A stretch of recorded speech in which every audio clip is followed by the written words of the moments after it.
Chico Xavier, pelo Espírito Irmão X, Lázaro redivivo. Mãe, quando Jesus ressurgiu do túmulo, a negação e a dúvida imperavam no círculo dos companheiros. Voltaria ele? Perguntavam perplexos. Quase impossível. Seria Senhor da vida eterna quem se entregara na cruz, expirando entre malfeitores? Maria Madalena, porém, a renovada, vai ao sepulcro de manhãzinha e, maravilhosamente surpreendida, vê o Mestre. Ajoelhando-se-lhe aos pés, ouve-lhe a voz repassada de ternura. Fixa-lhe o olhar sereno e magnânimo. Entretanto, para que a visão se lhe fizesse mais nítida, foi necessário organizar o quadro exterior. O jardim recendia perfumes para sua sensibilidade feminina. A sepultura estava aberta, compelindo-a a raciocinar, para que a gravação das imagens se tornasse bem clara, lavando-lhe todas as dúvidas da imaginação. Maria julgou a princípio que via o jardineiro. Antes da certeza, a perquirição da mente precedendo a consolidação da fé. Embriagada de júbilo, a convertida de Magdala transmite a boa nova aos discípulos confundidos. Os olhos sombrios de quase todos se enchem de novo brilho.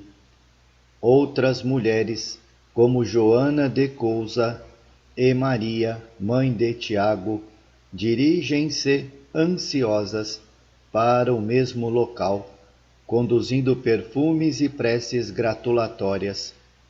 Não enxergam o Messias, mas entidades resplandecentes lhes falam do Mestre que partiu. Pedro e João acorrem, pressurosos, e ainda veem a pedra removida, o sepulcro vazio e apalpam os lençóis abandonados. No colégio dos seguidores travam-se polêmicas discretas. Seria? Não seria? Contudo, Jesus, o amigo fiel, mostra-se aos aprendizes no caminho de Emaús, que lhe reconhecem a presença ao partir do pão, e, depois, aparece aos 11 cooperadores num salão de Jerusalém. As portas permanecem fechadas e, no entanto, o Senhor demora-se junto deles, plenamente materializado. Os discípulos estão deslumbrados, mas o olhar do Messias é melancólico. Diz-nos João Marcos que o Mestre lançou-lhes em rosto a incredulidade e a dureza de coração. Exorta-os a que o vejam, que o apalpem. Tomé chega a consultar-lhe as chagas para adquirir a certeza do que observa. O celeste mensageiro faz-se ouvir para todos e, mais tarde, para que se convençam os companheiros de sua presença e da continuidade de seu amor, segue-os em espírito no labor da pesca. Simão Pedro registra-lhe carinhosas recomendações ao lançar as redes e encontra-o nas preces solitárias da noite. Em seguida, para que os velhos amigos se certifiquem da ressurreição, materializa-se num monte, aparecendo a 500 pessoas da Galileia. No Pentecostes, a fim de que os homens lhe recebam o evangelho do reino, organiza fenômenos luminosos e linguísticos, valendo-se da colaboração dos companheiros, anti-judeus e romanos, partos e medas, gregos e elamitas, cretenses e árabes. Maravilha-se o povo. habitantes da Panfilha e da Líbia, do Egito e da Capadócia, ouvem a boa nova no idioma que lhes é familiar. Decorrido algum tempo, Jesus resolve modificar o ambiente farisaico e busca Saulo de Tarso para o seu ministério. Entretanto, para isso, é compelido a materializar-se no caminho de Damasco, à plena luz do dia. O perseguidor implacável, para convencer-se, precisa experimentar a cegueira temporária após a claridade sublime, e para que Ananias, o servo leal, dissipe o temor e vá socorrer o ex-verdugo, é imprescindível que Jesus o visite em pessoa, lembrando-lhe o obséquio fraternal. Todos os companheiros, aprendizes, seguidores e beneficiários solicitaram a cooperação dos sentidos físicos para sentir a presença do Divino ressuscitado. Utilizaram-se dos olhos mortais, manejaram o tato, aguçaram os ouvidos. Houve, contudo, alguém que dispensou todos os toques e associações mentais, vozes e visões. Foi Maria, sua divina mãe. O Filho bem-amado vivia eternamente, no infinito mundo de seu coração. Seu olhar contemplava-o através de todas as estrelas do céu e encontrava-lhe o hálito perfumado em todas as flores da terra. A voz dele vibrava em sua alma, e para compreender-lhe a sobrevivência, bastava penetrar o iluminado santuário de si mesma. Seu filho, seu amor e sua vida, poderia acaso morrer? E, embora a saudade angustiosa, consagrou-se à fé no reencontro espiritual no plano divino, sem lágrimas, sem sombras e sem morte. Homens e mulheres do mundo, que a vez de afrontar um dia a esfinge do sepulcro, é possível que estejais esquecidos plenamente, no dia imediato ao de vossa partida, a caminho do mais além. Familiares e amigos, chamados ao imediatismo da luta humana, passarão a desconhecer-vos, talvez por completo. Mas, se tiverdes um coração de mãe pulsando na terra, regozijar-vos-eis, além da escura fronteira de cinzas, porque aí vivereis amados e felizes para sempre. Chico Xavier, pelo Espírito Irmão X, Lázaro Redivivo. Rogativa e ação. Nas asas veludosas do sono, chegou o aprendiz ao palácio resplandecente da grande esfera. Diante da luz que o circundava, suas vestes pareciam constituir pesada túnica de lodo negro. Ofegante de júbilo, encontrou um mensageiro que o aguardava, atencioso, no pórtico. Deslumbrado, ajoelhou-se e exclamou em lágrimas: Emissário dos céus, meu espírito enlameado, na carne vive prisioneiro da angústia sem esperança. Em vão procuro a felicidade, mito dos mortais que vagueiam na terra. Sonho com a paz desde os albores da existência. Entretanto, vivo na luta incessante do mal. Em derredor de mim, estende-se a treva impenetrável do sofrimento. Detesto a dor, mas embalde lhe fuljo aos grilhões. Atormento-me por atender às obrigações espirituais que a fé me conferiu nos caminhos do mundo. Todavia, afronta-me a adversidade em toda parte. Os homens não me compreendem, as circunstâncias repelem-me e, em todas as situações, sinto o gume afiado da zombaria alheia. Ridicularizam-me os maus, enquanto os bons se desinteressam de minha sorte.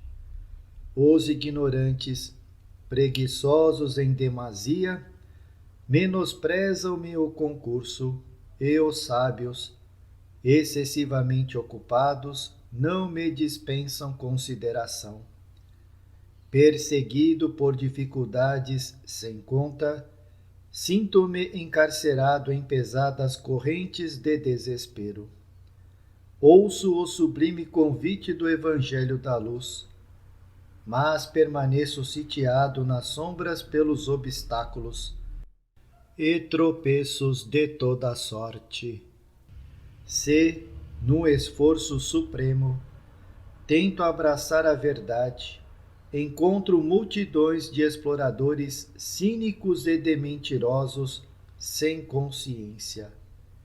No círculo de meus familiares, o infortúnio e a aflição constituem a recompensa aos meus serviços. Sou talvez uma peça útil na maquinaria doméstica, pela expressão econômica de minha presença. Contudo, sinto frio e sede, porque ninguém se recorda de minha necessidade de conforto. Nesse instante, soluços angustiosos escaparam-lhe do peito opresso. E porque o mentor amigo continuasse em silêncio, embora a compaixão que lhe transparecia do olhar, o peregrino continuou em pranto. Viverei assim todo o tempo de minha permanência na carne? Não terei direito à paz, à misericórdia?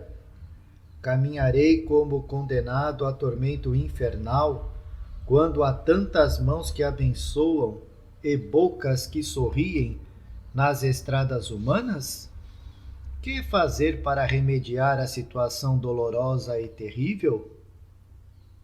O emissário fixou nele os olhos muito lúcidos e respondeu com serenidade: Não chores por dificuldades imaginárias, nem te refiras a ingratidões inexistentes. Chora por ti mesmo, por tua escolha individual no campo da luta. Cercou-te o Senhor de dádivas sublimes. Deu-te o dia radiante de sol e a noite iluminada de estrelas, para que busques a libertação, mas preferes o encarceramento no escuro abismo da primitiva animalidade. Foste a carne viver em nome dele, divino doador das bênçãos. Contudo, teimas em viver exclusivamente em nome do teu velho egoísmo. Queres efetivamente a felicidade? Faze a felicidade dos outros. Procuras a paz? Começa por apaziguar os próprios desejos e extinguir as paixões inferiores que te vibram no ser. Falta-te a colaboração alheia? É que ainda não cooperaste realmente para o bem. Pretendes que os demais se afeiçoem aos teus propósitos, despreocupando-te das necessidades alheias. A essa altura, o mendigo terrestre enxugava os olhos, embora continuasse genuflexo. Parecia surpreendido, porquanto em vez de consolação recebia esclarecimento.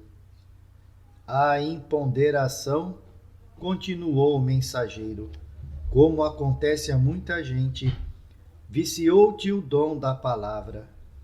Grande é a tua eloquência para exprimir a queixa e profunda sutileza com que disfarças a realidade de teu mundo íntimo. Ainda não ajudaste os ignorantes, nem respeitaste os sábios. Ao contato com os primeiros, é preciso exercer a bondade e a paciência, o entendimento e o perdão. E no convívio dos segundos, é necessário não esquecer a humildade e o aproveitamento, a aplicação e o serviço. E se choras no círculo da família, muitas vezes bebes o fel do desespero, porque, te negando à compreensão e ao carinho fraternal, ofereces recursos materiais aos companheiros no sangue. Talvez, porque o interpelado revelasse extrema perturbação no rosto, o emissário ofereceu-lhe o braço amigo e terminou: volta ao serviço terreno, meu irmão, em nome de nosso divino Senhor.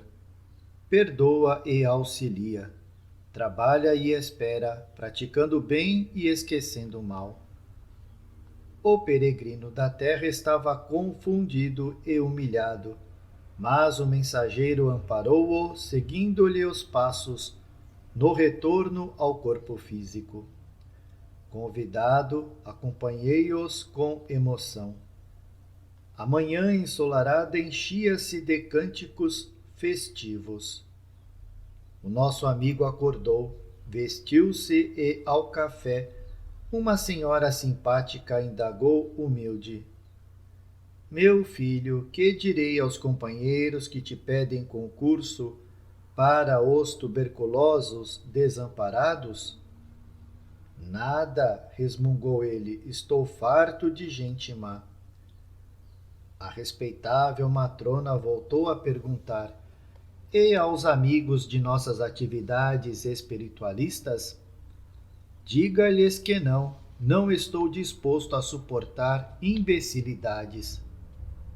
Meu filho, exclamou a senhora com inesquecível inflexão de voz. Estou entediado, minha mãe. Não me dê conselhos, replicou ele agressivamente. O generoso orientador dispôs-se ao regresso e disse-me sem mágoa: viu, inúmeros amigos encarnados rogam, com enternecimento, a proteção divina, mas fogem a ela com indiferença e brutalidade. E, num sorriso sereno, deixemo-los. Tentamos ajudá-los com a luz da verdade e do amor, mas preferem esperar pelas trevas da dor e da morte. Chico Xavier, pelo Espírito Irmão X. Lázaro redivivo. Assim passa. À beira do Eurotas, a República de Esparta sentia a extensão de sua grandeza. Licurgo, o legislador, visitara as organizações do Egito e da Índia e assenhoreara-se-lhes dos gloriosos conhecimentos, subtraindo, porém, a cultura alheia. Não se detivera no campo da sabedoria. Patriota, orgulhoso, transformou-a na base do seu castelo de tirania. Em breve, recebiam os espartanos determinações de vaidoso isolacionismo, com a máscara da legalidade. Instalara-se o socialismo nacional, com o menosprezo de todos os valores humanos. O país foi dividido em lotes de terra, iguais entre si. Criou-se um Senado que endossasse o absolutismo do poder. Instituiu-se rigorosa disciplina civil e militar. Obrigou-se o povo às refeições comuns e estabeleceu-se a compulsória dos costumes. A política da República fundou a religião da raça e da força. Os recém-natos portadores de qualquer imperfeição física, eram sumariamente eliminados. Não se interessava Esparta por questões de dignidade humana. Não lhe importava a fonte do amor, nem o tesouro da ciência. Relegava-se a cultura do espírito a plano secundário. Exigia guerreiros que dobrassem o mundo aos seus pés. Estenderia sua constituição aristocrática a outros povos. Aniquilaria os filósofos e os artistas. Era proibido pensar para obedecer. E, em breve, de armaduras vitoriosas e cintilantes, os espartanos venciam os messênios em 2 guerras longas e dolorosas. Nobres cavaleiros e sábios patriarcas foram reduzidos a ilotas, em miserável e angustioso cativeiro. Homens honestos e cultos foram submetidos sem comiseração. Os amigos da humanidade eram atirados ao desprezo e à morte. Os descendentes dos dórios, centralizando consideráveis possibilidades pela sua política de supremacia e dominação, rasgaram estradas suntuosas e construíram palácios soberbos. Ante a impulsividade dos seus exércitos, todo o Peloponeso caía-lhes sob a poderosa influência. Atenas, que amava a ciência e a cultura, as artes e o trabalho pacífico, foi compelida à submissão, passando a obedecer ao ignóbil conselho dos 30 tiranos, que a vitória de Lisandro lhe impusera. Aparentemente, a força espartana derrotara o direito ateniense. O punho bélico esmagava a razão. Categorizados como mendigos, os velhos mestres da inteligência viam as paradas militares brilhando ao sol e ouviam tropas guerreiras concitando ao domínio de sua terra. Lares impolutos suportavam o nojento assédio de conquistadores sem escrúpulo e, de quando em quando, no intervalo mais longo das batalhas, pugilos de bravos morriam pela liberdade, por prestar-lhe culto fiel até ao sangue. Toda a Hélade tremia sob as patas de cavalos, e no admirável santuário dos deuses arrastava-se o fantasma da perseguição e da morte.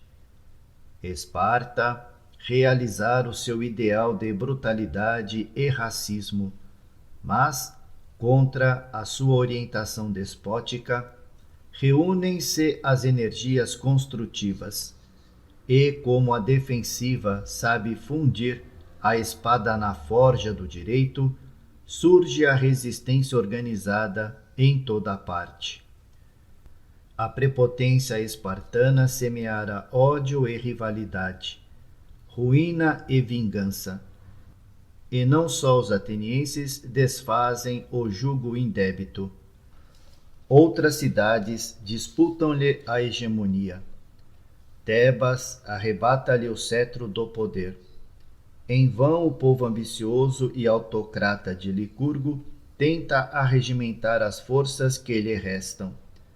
A paixão militarista converter a cidade em ninho belicoso de águias homicidas. Escasseavam os lares e sobravam quartéis. Constituíam-se as leis de sentenças absolutas. Rareavam cidadãos, porque Esparta queria soldados para as conquistas sem fim.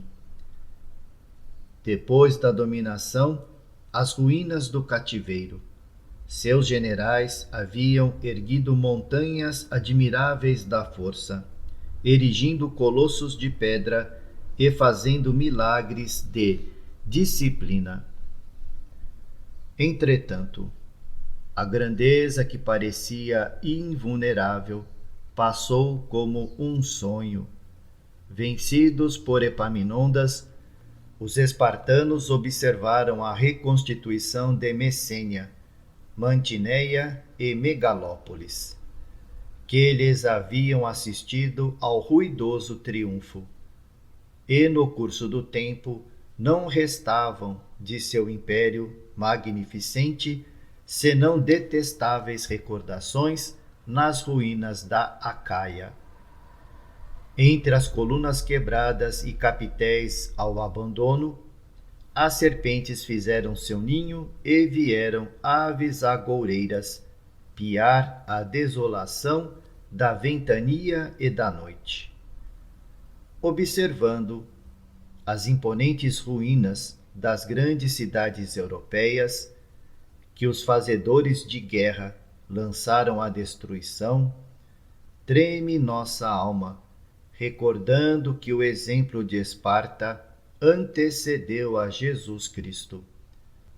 Os novos licurgos idealizaram os estados moloques, devoradores dos direitos humanos e dos princípios mais belos da vida, e ergueram novas Babilônias, absorventes e tirânicas, onde a alma é sempre um zero à esquerda do despotismo do poder.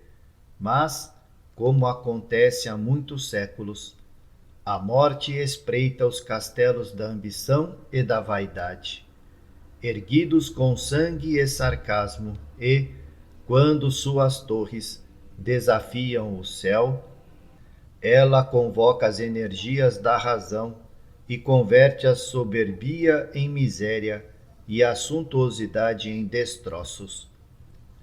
Assim passa a efêmera glória da opressão e da tirania.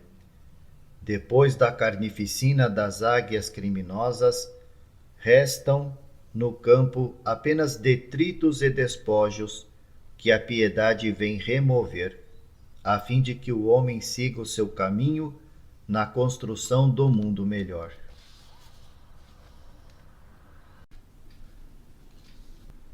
Chico Xavier, pelo irmão X. Lázaro redivivo.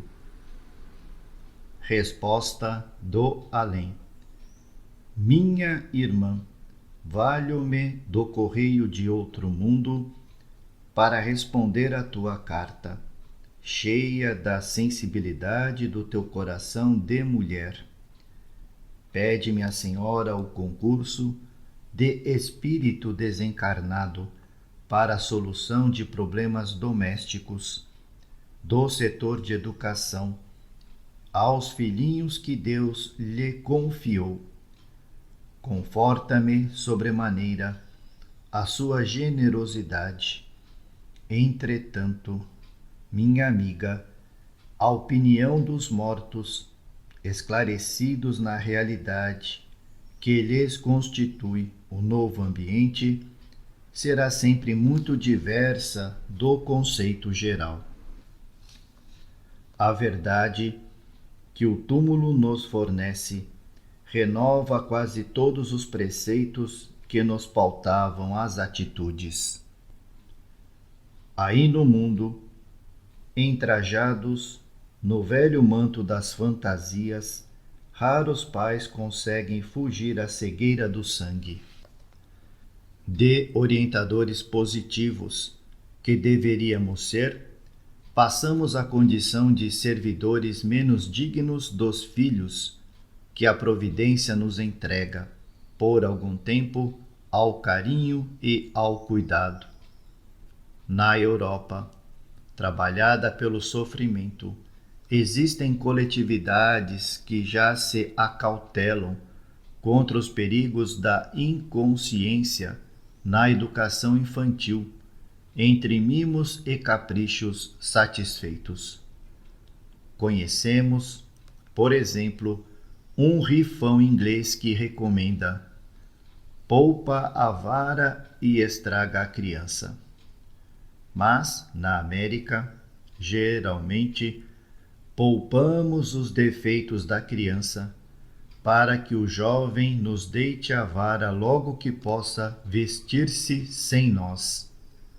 Naturalmente que os britânicos não são pais desnaturados, nem monstros que atormentem os meninos na calada da noite, mas compreenderam antes de nós que o amor, para educar, não prescinde da energia e que a ternura, por mais valiosa, não pode dispensar o esclarecimento. Dentro do novo mundo, e principalmente em nosso país, as crianças são pequeninos e detestáveis senhores do lar que, aos poucos, se transformam em perigosos verdugos. Enchemo-las de brinquedos inúteis e de carinhos prejudiciais, sem a vigilância necessária diante do futuro incerto.